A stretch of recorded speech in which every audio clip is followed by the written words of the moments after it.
بسم اللہ الرحمن الرحیم۔ آج ایک بار پھر ہم آپ کے سامنے پروگرام فتویٰ آن لائن کے میں موجود ہیں القمر ٹی وی پہ۔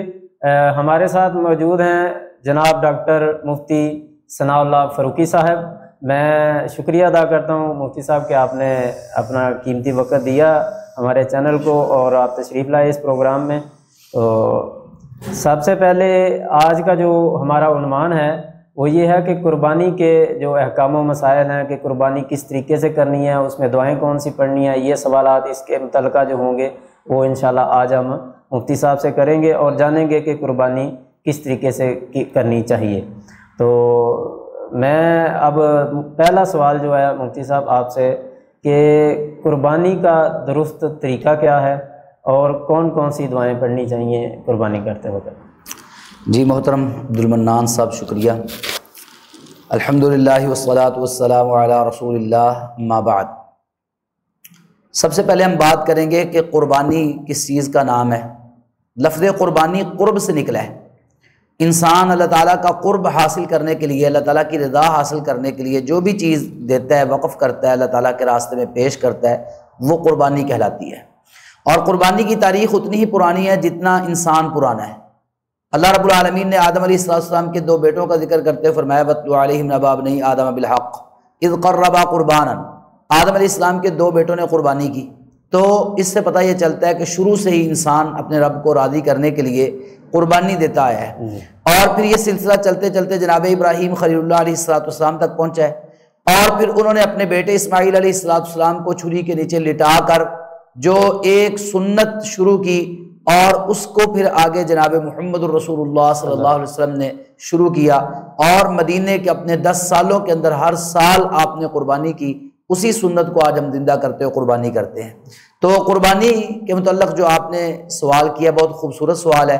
بہت سارے لوگوں کو اس بارے میں علم نہیں ہوتا کہ کوئی خاص دعائیں بھی رسول اللہ صلی اللہ علیہ وسلم پڑھتے تھے یا نہیں پڑھتے تھے۔ تو اللہ کے نبی صلی اللہ علیہ وآلہ وسلم جب قربانی کرتے تو آپ جو دعائیں پڑھتے کوشش کرنی چاہیے ہم بھی وہ دعائیں پڑھیں، ہم بھی وہ دعائیں یاد کریں۔ اور جن لوگوں سے ہم قربانیاں کرواتے ہیں، خاص طور پر قصاب کو کہہ دیا جاتا ہے یہ قربانی کر دیں، اب وہ قصاب نہ اس کو دعا آتی ہوتی بیچارے کو، نہ ہی وہ بے نماز بھی بہت سارے ہم نے دیکھے، ہم ان کے ہاتھوں قربانیاں کروا رہے ہوتے ہیں۔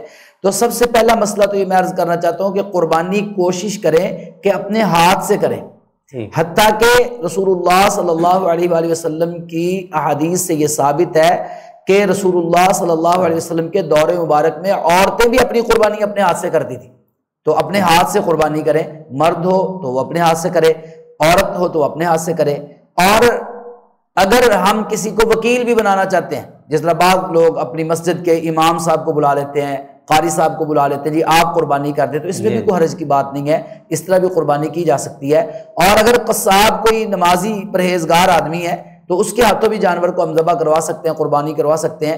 تو اب سب سے پہلے تو جانور کو قبلہ اور لٹانا، اور رسول اللہ صلی اللہ علیہ وسلم کا طریقہ یہ کار تھا کہ آپ اس کی گردن کے اوپر اپنا پاؤں رکھ لیتے تھے اور دائیں ہاتھ میں چھری لیتے تھے۔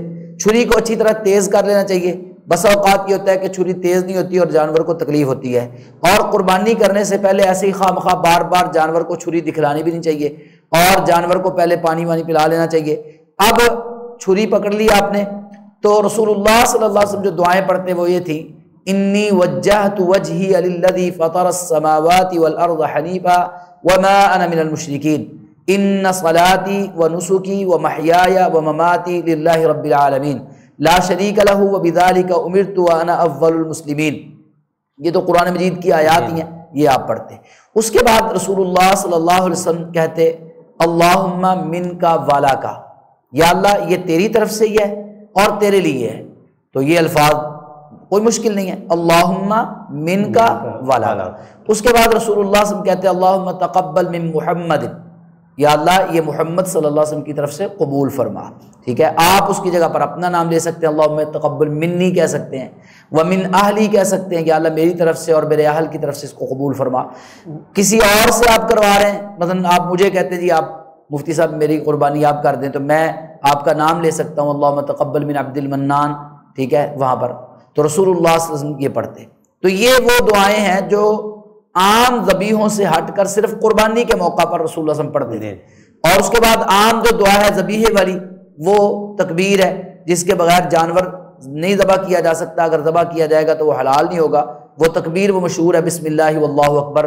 اور کئی قصابوں کو دیکھا گیا ہے وہ کئی بار پڑھ رہے تھے بسم اللہ اللہ اکبر 7 بار، یہ بالکل غیر مسنون طریقہ ہے، غیر شرعی طریقہ ہے، صرف ایک بار کہنا ہے بسم اللہ واللہ اکبر۔ اور کوشش یہ کرنی ہے کہ جانور کا یہ سب سے اوپر والا حصہ ہے گردن کا، یہاں پر آپ چھری چلائیں اور 4 رگیں ہوتی ہیں، ان کو کاٹنا ہوتا ہے۔ سب سے پہلے تو یہ جو سانس والی نالی ہے موٹی سی، اس کے ساتھ خوراک والی نالی ہوتی ہے، اور اس کے ساتھ 2 نالیاں اور ہوتی ہیں، تو یہ 4 نالیاں کاٹنی ہیں۔ بہت سارے لوگوں کو دیکھا ہے وہ نا بہت جلد بازی کرتے ہیں، منکا فوری توڑ دیتے ہیں، تو منکا نہیں توڑنا چاہیے، بلکہ جانور کو یہ جو 4 میں نے کہا ہے وریدیں یا نالیاں، ان کو کاٹ کر چھوڑنا چاہیے، پکڑ کے رکھنا چاہیے، مطلب ہے کہ آپ اس کی وہ منکا نہ توڑیں، خون نکلنے دیں، کیونکہ جو ہی منکا توڑ دیا جاتا ہے نا تو خون نکلنا بند ہو جاتا ہے۔ اب جانور تڑپنا، ایک بار وہ لیتا ہے انگڑائی اور اس کے بعد اس کی جان نکل جاتی ہے، اب ہوتا ہے کہ خون اندر رہ جاتا ہے، اب خون اندر رہ گیا تو پھر کیا نقصان ہے؟ دیکھیں جانور جو مردار ہے وہ حرام کیوں ہے، اور جس کو ہم ذبح کرتے ہیں وہ حلال کیوں ہے؟ فرق خون کا ہے، کیونکہ اللہ رب العالمین نے خون کو حرام کیا، دمم مسفوحا، یہ جو بہتا ہوا خون اس کو حرام کیا ہے، تو جب یہ اندر رہ جاتا ہے تو یہ بیماریوں کا باعث بنتا ہے۔ تو بہت سارے لوگ قربانی کے موقع پر یہ بہت بڑی غلطی کرتے ہیں کہ فوراً منکا توڑ دیتے ہیں، منکا توڑنے کی ضرورت نہیں ہے، 2 منٹ زیادہ لگ جائیں گے، آرام سے اس کا خون نکلنے دیں سارے جسم سے، اس کو ٹھنڈا ہونے دیں، اور جب وہ آرام سے سارا خون نکل جائے، اس کی جان نکل جائے، اس کے بعد پھر آپ اس کی کھال اتارنا شروع کریں۔ کچھ لوگ کہتے ہیں کہ منکا جب ٹوٹے گا تو پھر ہی اس کی جان نکلے گی، اس کو سکون ہوگا، اس کا یعنی انتظار کرنا چاہیے خون نکلنے کا؟ نہیں، یہ اناڑی پن کی باتیں ہیں، اچھا، انتظار کرنا چاہیے، منکا ٹوٹنے سے ہی جان نہیں نکلتی۔ دیکھیں جان تو جب خون سارا نکل جائے گا تو وہ جان نکل جائے گی انشاءاللہ، یہ ضروری نہیں ہے کہ آپ منکا توڑیں گے تو پھر ہی جان نکلنی ہے، یہ غلط فہمی ہے۔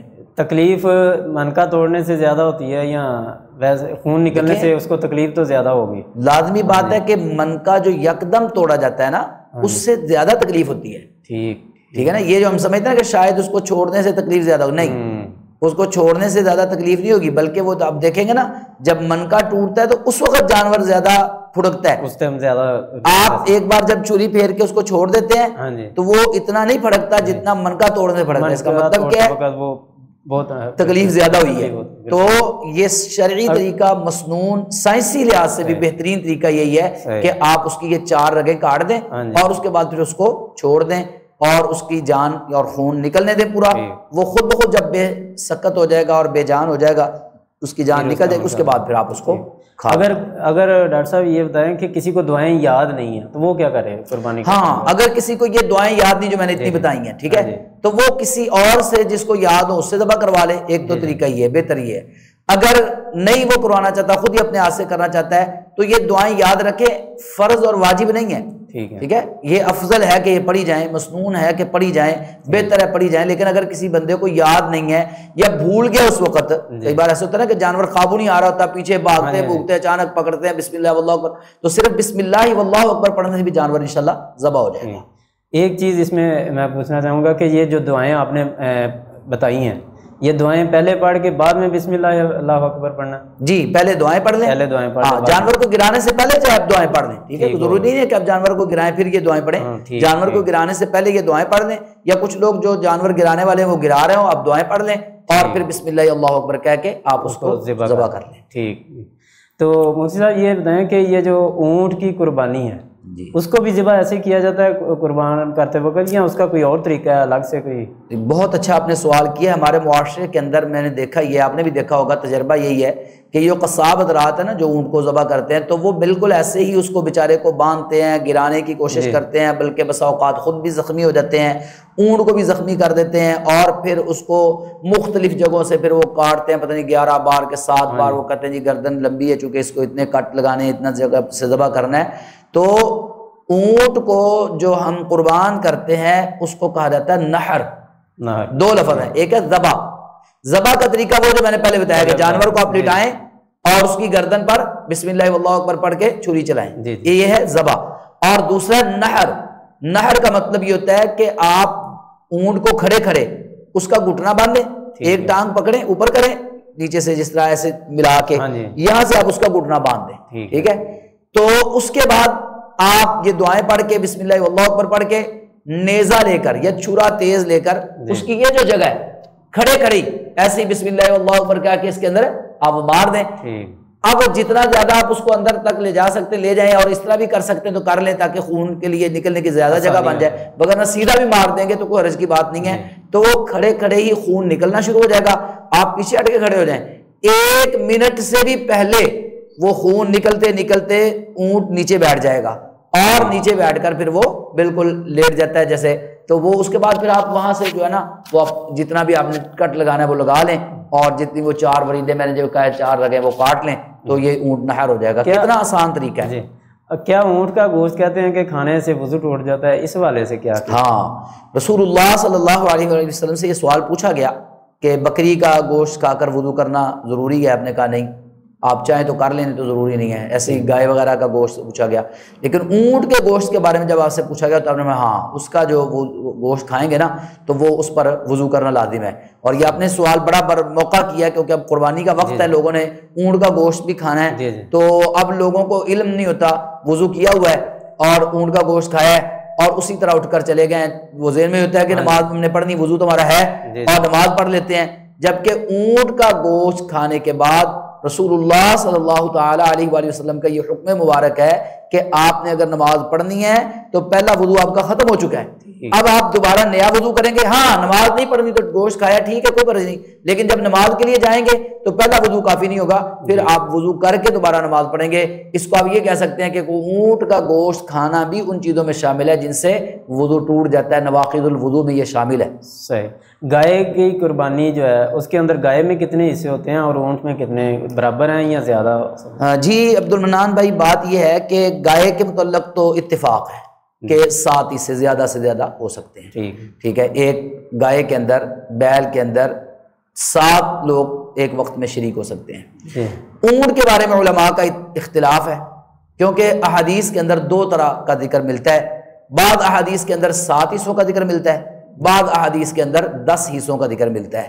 تو اس لیے بعض علماء یہ کہتے ہیں کہ 7، جس طرح اونٹ گائے کے 7 حصے ہوتے ہیں ایسے ہی اونٹ کے بھی 7 حصے ہوں گے. لیکن احادیث کے اندر جو 2 طرح کے الفاظ ہیں اگر ہم ان پہ غور کریں نا تو پھر بات سمجھ آتی ہے. قربانی کی 2 قسمیں ہیں. کتنی قسمیں ہیں؟ 2. ایک ہے جن کو ہم کہتے ہیں ہدی، اور ایک ہے اضاحی، ٹھیک ہے، یا اضحیہ بھی کہتے ہیں. ٹھیک ہے. جو ہدی ہوتی ہے نا یہ وہ قربانی ہوتی ہے جو حج کے موقع پر حاجی کرتا ہے مکہ شریف کے اندر، ٹھیک ہے، مینا کے میدان کے اندر جو قربانی کی جاتی ہے اس کو ہدی کہا جاتا ہے. اور یہ جو ہم یہاں پر قربانیاں کرتے ہیں ان کو اضحیہ کہا جاتا ہے. ٹھیک ہے. اب یہ جو 7 کا ذکر موجود ہے نا حصوں کا، وہ واضح حدیث ہے جابر رضی اللہ عنہ والی کہ اس کے اندر انہوں نے بتایا کہ یہ ہدی کے جانور تھے جن کے اندر رسول اللہ صلی اللہ علیہ وسلم نے 7 لوگوں کو شریک ہونے کی اجازت دی تھی. تو یہ دوسری جو حدیث ہیں جو جن کے اندر 10 کا ذکر ہے تو اس میں عام سیدنا عبداللہ ابن عباس یہ فرماتے ہیں کہ ہم سفر میں تھے تو وہاں پر رسول اللہ صلی اللہ علیہ وسلم نے ہمیں اجازت دی کہ ہم 10 تک شریک ہو سکتے ہیں. ابن ماجہ کے اندر صحیح حدیث ہے. ٹھیک ہے. اسی طرح دیگر بھی حدیث موجود ہیں. تو اب اس مسئلے میں اختلاف ختم ہو گیا. جی بات سمجھیں گے تو جو اونٹ ہدی کے ہوں گے یعنی حاجی قربان کریں گے ان کے 7 حصے ہوں گے. ٹھیک ہے.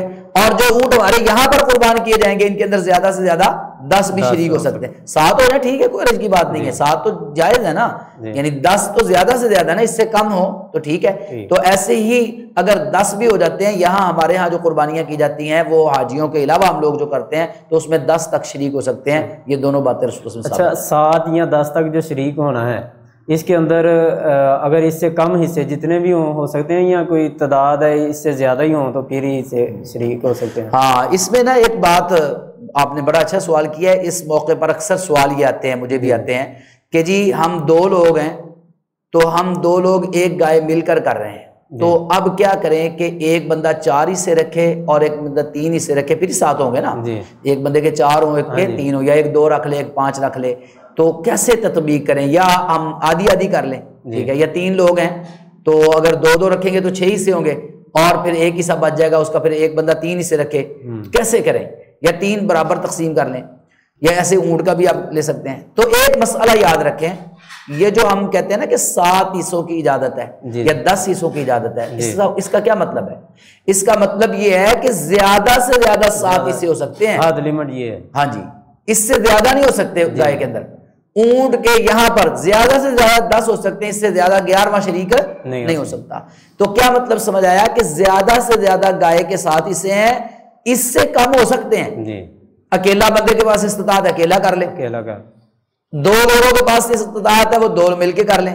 اب جب 2 مل کے کریں گے تو ان کو اس ٹینشن میں پڑنے کی ضرورت نہیں ہے کہ 4 ایک بندہ رکھے 3 ایک بندہ رکھے، نہیں، وہ دونوں برابر پیسے ڈالیں، برابر گوشت تقسیم کر لیں، آدھا 3 ہے 3 لوگ برابر پیسے ڈال کے برابر گوشت تقسیم کر لیں، کوئی حرج کی بات نہیں ہے۔ بعض لوگ نا اس بات پہ پھر جی وہ اب مثال کے طور پر 2 لوگ ہیں تو ان کے حصے میں تو 3.5 حصے آئے، تو 3 حصے ایک کے 3 حصے 3 قربانیاں ہو گئیں، ایک کی 3 ایک کی ہو گئیں، تو ایک آدھی کیسے قربانی ہوگی؟ او بھائی وہ آدھی نہیں ہوگی، وہ آدھی نہیں ہوگی، وہ قربانی گائے جو ہے نا وہ آدھی آپ کے اندر ہوئی ہے، حصہ آدھا نہیں ہوگا۔ ہاں جی، وہ آپ کو حصہ آدھا نہیں ہوگا، یہ فرض نہیں ہے کہ 7 حصے آپ کریں، فرض لازم نہیں ہے، 7 سے زیادہ نہیں کر سکتے، اس سے کم 2 لوگ 3 لوگ 4 لوگ مل کے کر سکتے ہیں، جتنی استطاعت ہے اکیلے کے پاس استطاعت ہے اکیلا کر سکتا ہے انشاءاللہ۔ تو اگر 2 سے زیادہ لوگ یا 1 سے زیادہ لوگ ملتے ہیں یا 7 سے کم ہے تو وہ برابر پیسے ڈال کر بھی اور برابر گوشت بھی لے سکتے ہیں۔ ہاں اگر کوئی یہ کرنا چاہے کہ ایک بندہ 4 رکھ لے ایک بندہ 3 رکھ لے، یہ بھی جائز ہے، اس طرح بھی کر سکتے ہیں، کوئی حرج کی بات نہیں ہے۔ کیا عید کی نماز پڑھنے سے پہلے قربانی کی جا سکتی ہے؟ محترم عبد المنان بھائی، رسول اللہ صلی اللہ علیہ وآلہ وسلم نے اس قربانی کو قربانی نہیں قرار دیا جو عید سے پہلے کی جائے، اور قرآن مجید میں بھی دیکھیں نا، فَصَلِّ لِرَبِّكَ وَانْحَرْ، اپنے رب کے لیے نماز پڑھو اور قربانی کرو۔ اس کے اندر بھی ایک نقطہ ہے، پہلے عید کی نماز ہے اس کے بعد قربانی ہے۔ اچھا ایک اور نقطہ بھی ہے، پہلے نمازی بنو۔ ہمارے یہاں نمازی تو ہے نہیں، سارا سال مسجد میں نہیں جانا، نماز نہیں پڑھنی، قربانی کے لیے بہت بڑا وعدہ لا کے رکھا ہوا ہے جناب، 2-4 بکرے رکھے ہوئے ہیں۔ اللہ کرے اللہ تعالیٰ آپ کی قربانیاں قبول کرے، ہم نہیں کہتے قربانی قبول نہیں ہوگی، قربانی اللہ قبول کرے آپ کی، اللہ تعالیٰ آپ کو، لیکن میرے بھائی پہلے نمازی بنے، کیونکہ اللہ تعالیٰ نے دیکھے نا الحمدللہ اللہ تعالیٰ نے پہلے کہا فَصَلِّ لِرَبِّكَ، اپنے رب کے لیے نماز پڑھو، وَانْحَرْ، پھر کہا قربانی کرو، نمازی بنو پھر نیک کام باقی بھی کرو۔ ایسے ہی دوسرا نقطہ جو میں نے پہلے عرض کیا ہے کہ پہلے عید کی نماز پڑھو۔ رسول اللہ صلی اللہ علیہ وسلم کے دور میں آپ نے دیکھا کہ ایک شخص نے عید کی نماز سے پہلے ہی قربانی کر لی، تو آپ نے اس کو بلایا بھی، یہ کیا کیا اللہ کے بندے؟ اس نے کہا جی میں نے قربانی کر لی۔ آپ نے بھی یہ گوشت دیا ہے، گوشت کھاؤ، قربانی کا ثواب نہیں ہے، قربانی عید کے بعد ہے، تو قربانی عید کے بعد ہی ہو سکتی ہے، اس سے پہلے نہیں ہو سکتی۔ قربانی کی کھالوں کا مصرف کیا ہونا چاہیے، کہ کن کو دینی چاہیے؟ قربانی کی کھالوں کا جو مصرف ہے وہی ہے جو قربانی کے گوشت کا مصرف ہے، بالکل سیم ہے، کوئی الگ الگ چیز نہیں ہے۔ قربانی کا گوشت کہاں لگا سکتے ہیں؟ وہ قرآن نے میں بتایا، فَكُلُوا مِنْهَا، خود کھاؤ، وَأَطْعِمُوا الْقَانِعَ، جو قناعت کرنے والے مالدار دوست و احباب یا رشتہ دار ہیں ان کو گفٹ دو، ہدیہ تحفہ دو، وَالْمُعْتَرَّ، جو فقراء ہیں غرباء ہیں مساکین ہیں آپ کے رشتہ داروں میں محلے داروں میں، ان میں تقسیم کریں۔ تو 3 مصرف ہیں، 3 مصرف ہیں جن کو ہم کہتے ہیں 3 حصے کرنے، 3 مصرف ہیں۔ تو جیسے یہ 3 مصارف ہیں ایسے ہی قربانی کے کھال کے بھی 3 مصارف ہیں۔ پہلا، آپ اپنے گھر میں رکھ سکتے ہیں، آپ اس کو وہ مسالے وغیرہ لگا کے تیار کر کے مصالحہ بنا لیں، مشکیزہ بنا لیں، کوئی بھی چیز بنا لیں، آپ کو چمڑا استعمال کر سکتے ہیں، جی چمڑا استعمال کر سکتے ہیں گھر میں۔ دوسرا یہ ہے کہ آپ کسی دوست کو تحفے میں دے سکتے ہیں۔ تیسرا یہ ہے کہ فقراء مساکین، خاص طور پر جو مدارس ہیں ان کو، مدارس کے اندر زیر تعلیم طلبہ کی ضروریات کو پورا کرنے کے لیے، اور چونکہ آج کل گھروں میں تو رکھا نہیں جاتا، تو گھروں میں رکھا جاتا تو وہ اپنے گھر میں بھی رکھنا اور دوست کو ہدیہ دینا بھی پھر وہ تو ایک ہی بات ہو گئی نا۔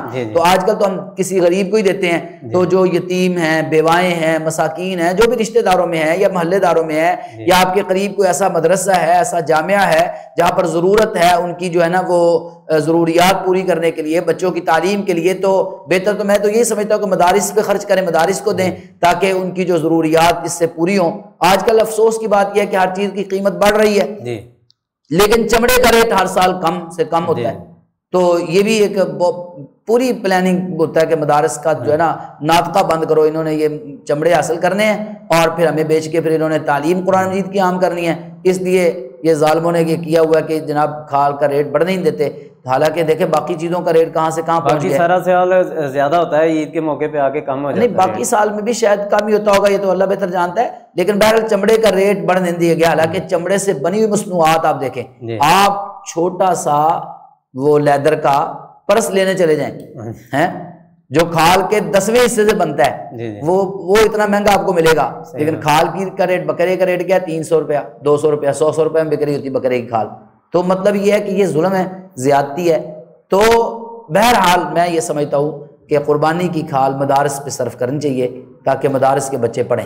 یہ جو اپنی ذات پہ استعمال کر سکتا ہے یا کسی کو دے سکتا ہے، یا یہ چمڑا ہی دے سکتا ہے یا اس کی رقم بھی سیل کر کے آپس میں گھر میں استعمال کر سکتا ہے؟ دیکھیں چمڑا گھر میں استعمال کر سکتے ہیں، اس کو بیچ کر اس کی رقم نہیں استعمال کر سکتے آپ. جیسے گوشت بیچ کر آپ رقم استعمال نہیں کر سکتے، ایسے ہی چمڑا بیچ کر اس کی رقم استعمال، ہاں چمڑا بیچ کر اس کی رقم غریب کو دے سکتے ہیں. ٹھیک ہے، وہ جو مسکین ہے یا مدرسے میں آپ نے جمع کروانی ہے، تو اگر آپ سمجھتے ہیں کہ مدارس والے مجھ سے دور ہیں، وہ آئیں گے اٹھا کے لے جائیں گے تو میرے پاس آسانی ہے میں بیچ دوں، تو بیچ کر آپ اس کی رقم صدقہ کر دیں. لیکن بہتر یہی ہے کہ وہ کھال ہی دے دیں. آپ کی ایک کھال کا ریٹ کم لگنا ہے، جب 10 20 100 1000 کھالیں ہوتی تو پھر وہ اکٹھی کھالوں کا ریٹ زیادہ لگ جاتا ہے. تو بہرحال یہ اگر بیچنا چاہیں تو بیچ کر اس کی رقم صدقہ کی جا سکتی ہے. اس میں ایک اور بات ہے، قصاب کو بطور اجرت قربانی کی کھال نہیں دی جا سکتی. قصاب کو بطور اجرت قربانی کی کھال نہیں دی جا سکتی، اس کو اپنے اجرت میں اپنے طرف سے پیسے دینے ہیں اور کھال صدقہ کرنی ہے. آج کل جو گزشتہ سالوں میں بکرے کی چھترے کی کھال بالخصوص یہ تقریباً اکثر جو ہے نا لوگ فری میں لینے کے بھی روادار نہیں ہوتے اس موقع پہ. تو اس کچھ لوگ جو ہے مدارس والے یا جو کھالیں اکٹھی کرنے والے ہیں وہ بھی پھر یہ چھترے کی کھال نہیں اٹھاتے، تو اس کا کیا کیا جائے؟ دیکھیں آپ دیکھیں مدارس والوں کو تو چاہیے کہ اٹھائیں. اب لازمی تو نہیں ہے کہ اگر ایک بندہ اگر ان کو کہتا جی میں نے نہیں خریدنی آپ ایسے ہی پھینک دیں، تو کچھ ایسے لوگ بھی ہوں گے جو خرید لیں گے. جب آپ منڈی کے اندر جائیں گے، ٹھیک ہے، آپ کے مدرسے کے پاس ہو سکتا ہے کہ وہ نہ لگائے ریٹ. یہ اصل نہیں کہ ہمارے یہاں وپاری ہوتے ہیں نا، یہ تو کرتے کیا ہیں کہ آپ سے ہم سے کھالیں خریدتے ہیں اور پھر مہنگے داموں لے جا کے منڈی کے اندر بیچ دیتے ہیں. ان کو بھی ہوتا ہے کہ چلیں ہمارا کوئی بن جائے گا، ٹھیک ہے کر سکتے ہیں. ہم بھی قید سمجھتے ہیں کہ اتنی دور ہم نے منڈی جانا ہے، مشقت اٹھانی پڑے گی، بچے بھی کھالیں سارا دن کٹھے کر کر کے تھک گئے ہیں، تو اب اور مشقت لینے کی بجائے یہاں پر ہی بیچ دیتے ہیں. تو وہ ایسا کرتے ہیں، ان کو پتا ہوتا ہے ابھی اب دیکھیں نا چھوڑ کے نہیں جاتے، لے جاتے ہیں فری میں. تو ان کو بھی میں پیغام دینا چاہتا ہوں جو کھالوں کا کام کرتے ہیں کہ بھائی اگر یہ بکتی ہے، ٹھیک ہے، تو پھر آپ اس کا چاہے تھوڑا جتنے میں بکتی ہے اس حساب سے تھوڑا ریٹ رکھیں، لیکن خریدیں ضرور. مدارس کا نقصان نہ کریں، یہ اصل میں مدارس کا نقصان ہے. صحیح. تو اس میں بہت سارا مسئلہ ایک اور بھی آ جاتا ہے نا کہ بہت ساری کھال یہ ان سالوں میں بہت ساری کھال ضائع ہوئی ہے. یہ چھترے کی کھالیں، چھترے کی کھالیں بہت زیادہ ضائع کر دی جاتی ہیں، حالانکہ ضائع نہیں کرنی چاہیے. اس میں یہ پھر مشورہ دے سکتا ہوں کہ اگر کوئی نہیں خریدتا تو آپ دیکھیں کیا کریں، نمک لگا کے رکھ لیں. ٹھیک ہے، نمک لگا کے رکھ لیں، اور کسی بھی جو چمڑا منڈی وغیرہ کے لوگ ہیں ان سے مشورہ لے لیں کہ کھال کو کیسے محفوظ کیا جاتا ہے. یا آپ ایک بار نمک لگا کے رکھ لیں، اس کے بعد وہاں لے جائیں، ان کو کہیں کہ آپ جس طرح اپنی کھالوں کو وہ کیمیکل وغیرہ لگاتے ہیں ہمیں بھی لگا دیں، اور وہ آپ محفوظ رکھ لیں اور اس سے کوئی اور چیز بنا لیں. ٹھیک ہے، یا بعد میں جب وہ یہ دن گزر جائیں گے، بعد میں جب بکنا شروع ہو جائیں گی اس وقت بیچ لیں، فائدہ ہو جائے گا انشاءاللہ. گوشت جو قربانی کا ہے اس کے برابر کہتے ہیں 3 حصے کرنے چاہیے، 3 حصوں میں گوشت کو ڈیوائڈ کرنا ہے، اس کے برابر بالکل برابر کرنا ہے وزن کے اعتبار سے یا کوئی اور اس میں معاملہ؟ محترم عبد المنان بھائی بات یہ ہے کہ یہ جو ہم کہتے ہیں نا قربانی کے گوشت کے 3 حصے ہیں، یعنی آپ نے بکرا کیا ہے یا گائے کا حصہ کیا ہے تو اس گوشت کے آپ 3 حصے کریں گے. یہ 3 حصوں کا کیا مطلب ہے؟ 3 حصوں کا ہرگز یہ مطلب نہیں ہے کہ آپ تول کر 3 حصوں میں تقسیم کریں، پھر ایک اپنے پاس رکھ لیں، مثلا 30 کلو ہے تو 10 کلو اپنے پاس رکھیں، 10 کلو دوستوں میں تقسیم کریں، 10 کلو غرباء و فقراء میں تقسیم کریں. یہ مطلب نہیں ہے. مطلب کیا ہے اس کا؟ مطلب یہ ہے کہ یہ اصل میں 3 مصرف ہیں اس کے. 3 حصوں کا مطلب کیا ہے؟ 3 مصرف کہ 3 جگہوں پر آپ قربانی کا گوشت خرچ کر سکتے ہیں، صرف کر سکتے ہیں. ایک اپنے لیے، اب آپ کی فیملی بڑی ہے، ٹھیک ہے، کئی فیملیاں ہوتی ہیں 2-3 بھائی اکٹھے رہ رہے ہوتے ہیں، ان کے پاس ایک بکرے کی استطاعت ہوتی ہے، ان کے آگے بچے بھی ہوتے ہیں، ایک بکرا تو ان کو ہی کافی ہو جاتا ہے، تو وہ اپنے گھر میں کھا لیتے ہیں، کوئی حرج کی بات نہیں ہے، ٹھیک ہے۔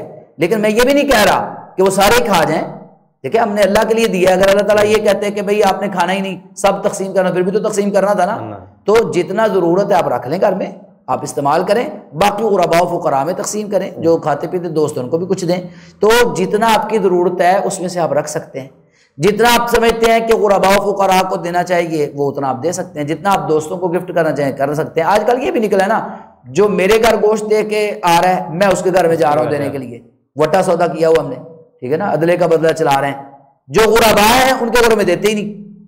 میں نے خود دیکھا کتنے فقیر غرباء مساکین بیچارے وہ دیکھ رہے ہوتے ہیں اور لوگوں کے گھروں میں جا رہے ہوتے ہیں اور بیچارے بھاگ بھاگ کے وہ کوشش کر رہے ہوتے ہیں، تو نہیں، یہ نہیں کرنا، سب سے زیادہ آپ کوشش کریں کہ زیادہ تقسیم کریں، اور غرباء میں تقسیم کریں، فقراء میں تقسیم کریں، مساکین میں تقسیم کریں۔ یہ جو رانے روسٹ کرنے والے ہیں نا، انہوں نے بھی بیڑا غرق کر دیا نا، فقیروں کا غرباء کا حق مار لیا، مسکینوں کا۔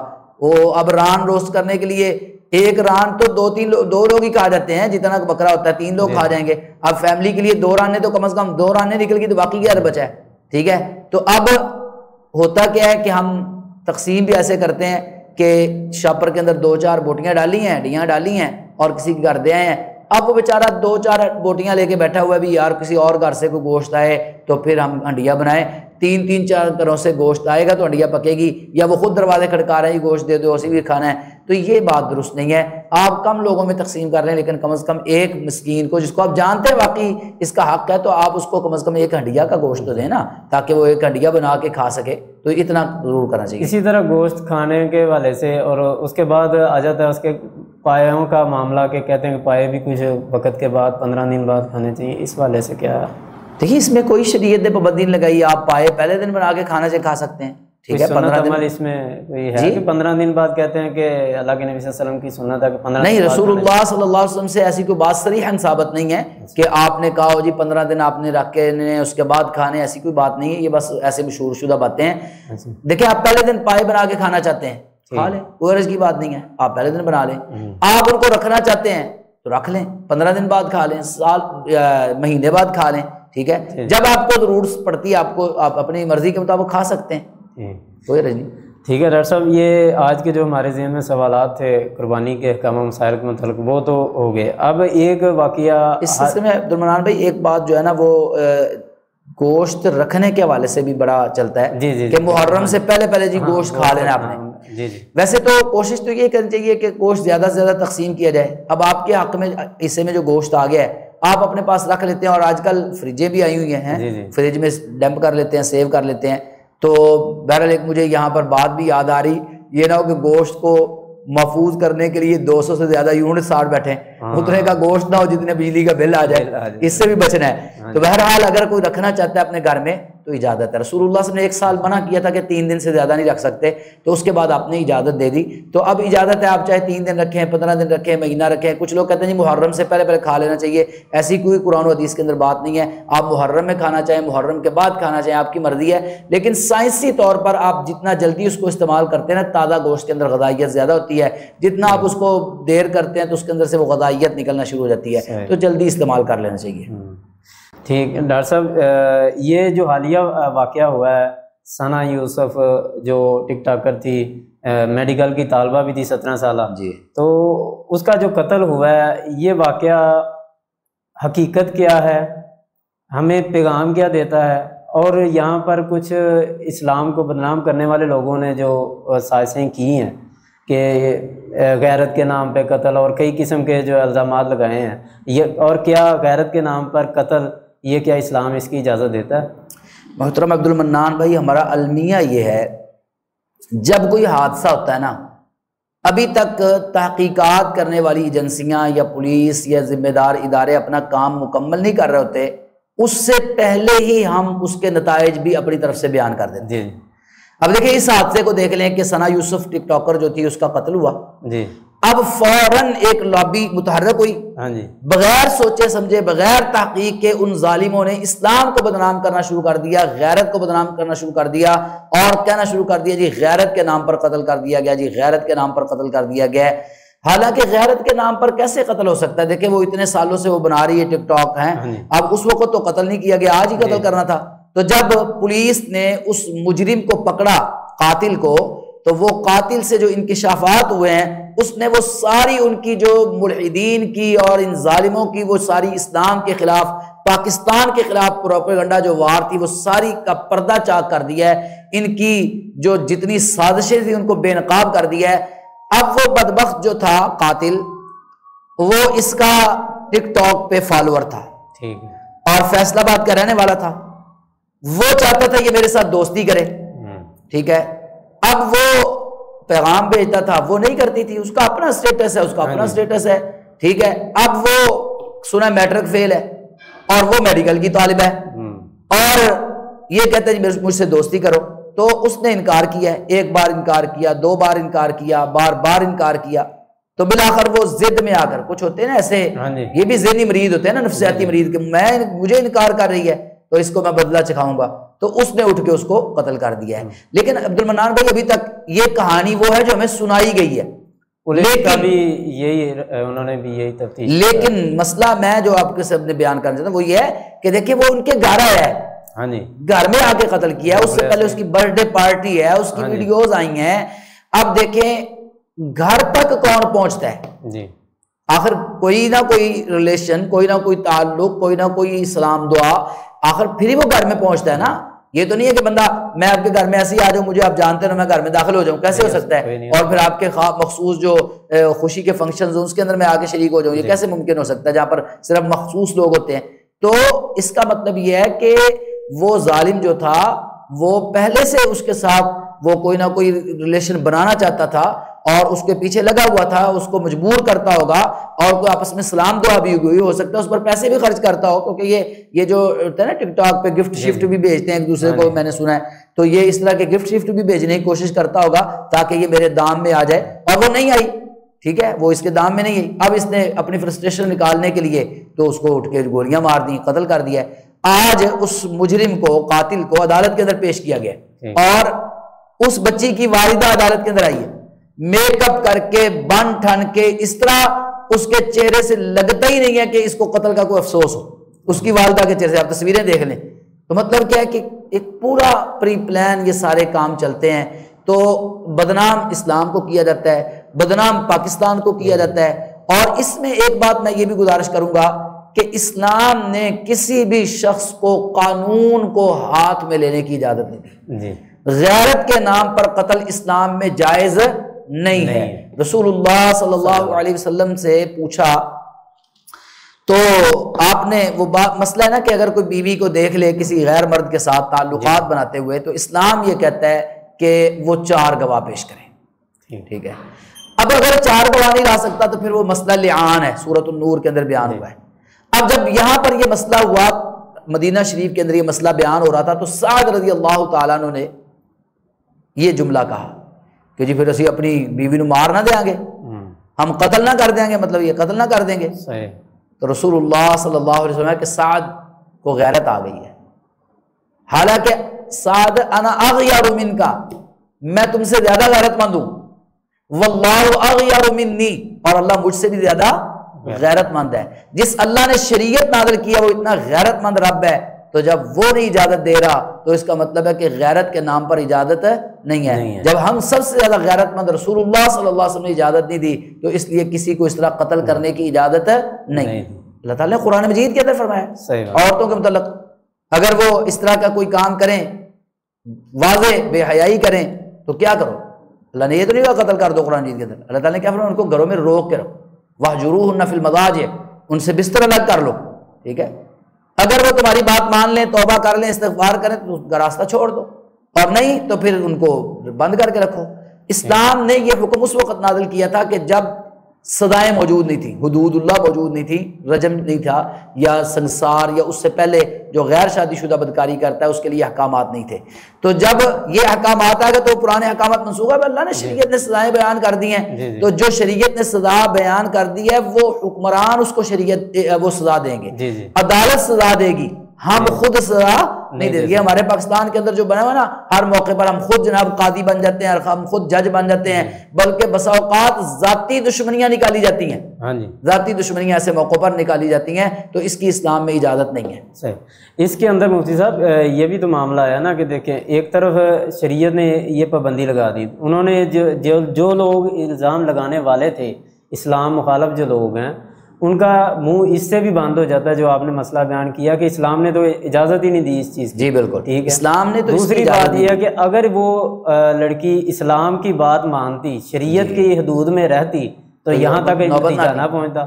اگر اللہ تعالیٰ نے ہمیں یا دوسرے لوگوں کو کسی کو بھی غیرت کے نام پر قتل کرنے سے منع کیا ہے, جی جی, یعنی یہ جائز نہیں ہے, جہاں پر ہم کہتے ہیں کہ بالکل رواداری ہونی چاہیے, برداشت ہونی چاہیے, وہاں پر اللہ تعالیٰ نے عورتوں کو بھی تو یہ حکم دیا ہے نا, آپ پردے میں رہیں, وقرن فی بیوتکن, اپنے گھروں میں ٹکی رہو, ولا تبرجن تبرج الجاہلیت الاولی, اور وہ جاہلیت اولا والے جو بناؤ سنگار ہیں وہ زیب و زینت نہ کرو.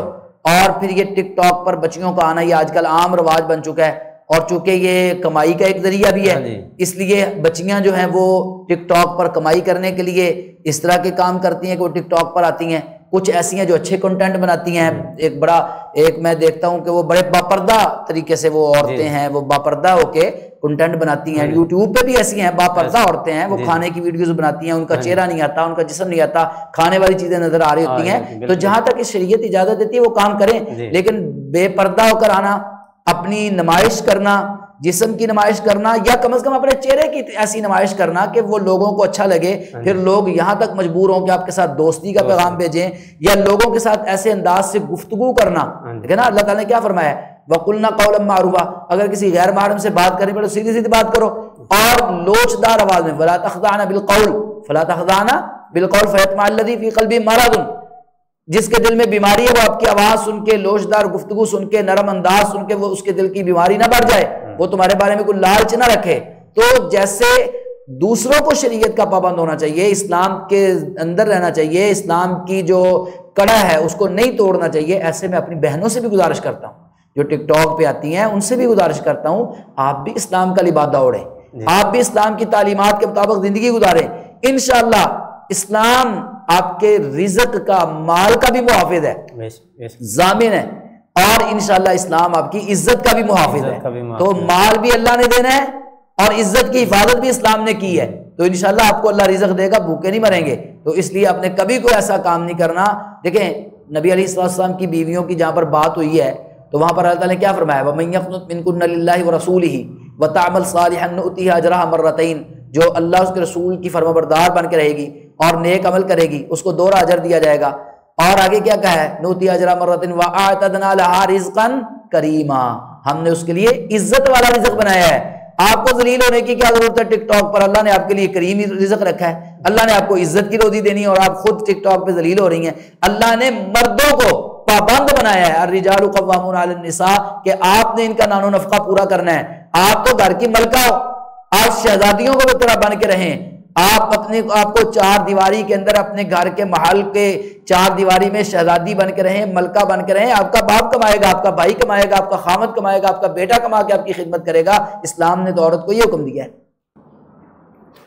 تو اسلام کے مطابق چلیں گے تو انشاءاللہ دونوں کے لیے نجات ہے جی, مردوں کے لیے بھی عورتوں کے لیے. بالکل ایسی ہے. ٹھیک ہے مفتی صاحب, اب ہمارے جو کچھ ناظرین نے کچھ خواب بھیجے ہیں اس کے متعلق جو ہے نا وہ خوابوں کی تعبیر آپ بتا دیں. وہ یہ ہے کہ ایک خاتون ہے, وہ لاہور سے, وہ کہتی ہے کہ میں اپنے کپڑوں یا بچوں کے کپڑوں کو بڑے کنویں یا بمبر میں جا رہے ہوتے ہیں, کبھی صاف اور کبھی گندا پانی ہوتا ہے, میں ان کو پکڑ رہی ہوتی ہوں. ابھی میں نے اپنی والدہ کے گھر میں بیسن والی جگہ پر جو ہے نا ایک چشمہ یا کوئی دیکھا ہے, یا وہ جو بمبر دیکھا ہے, تو وہاں سے وہ میں گراج سے کپڑے پکڑ کے تو وہ ادھر سے کہنے اس میں جا رہے ہیں. تو اس خواب کی جی محترم عبدالمنان بھائی, میں نے خواب بھی سنا ہے سارا. تو اس خواب کی تعبیر یہ ہے کہ ان کی زندگی جو ہے نا وہ مشکلات کے اندر ہے, اور ان کی زندگی کے اندر بہت سارے ایسے مسائل ہیں جو حل نہیں ہو رہے. ٹھیک ہے, تو اس کی طرف اشارہ ہے. تو ان مسائل کو حل کرنے کے لیے ان کے لیے ضروری ہے کہ ایک تو نماز روزے کی پابندی کریں, اذکار کریں, اور ایک جو دعا ہے نا رب اغفر ورحم وانت خیر الراحمین، یہ بار بار سن سکتی ہیں، ویڈیو سیو کر لیں، رب اغفر وارحم وانت خیر الراحمین، یہ صبح و شام کم از کم 100 بار پڑھیں۔ اگر روزانہ 1000 بار پڑھ لیں تو کیا ہی بات ہے، انشاءاللہ اللہ تعالیٰ ان کے وہ سارے جو معاملات ہیں وہ سیدھے کر دے گا۔ ٹھیک، ایک اور خواب ہے جی، کہتے ہیں کہ میں بہت زیادہ کھانا پکاتی ہوں اور سب کو کھلاتی ہوں، جب خود کھانا کھانے لگتی ہوں تو کوئی نہ کوئی رکاوٹ آ جاتی ہے۔ جی، یہ جو ہے نا کھانا پکانا، تقسیم کرنا، کھلانا، بچوں کو کھلانا، دوسروں کو کھلانا، یہ ایک اچھی خواب ہے کہ اللہ تعالیٰ ان کو رزق بھی دے گا اور اللہ تعالیٰ ان کے ذریعے لوگوں کے لیے جو ہے نا وہ آسانی کرے گا کہ یہ لوگوں کو کھانا تقسیم کریں گی، بانٹیں گی، کھلائیں گی، اللہ تعالیٰ ان کے رزق کے اندر برکت دے گا، اور اس وجہ سے بھی اللہ تعالیٰ رزق میں برکت دے گا۔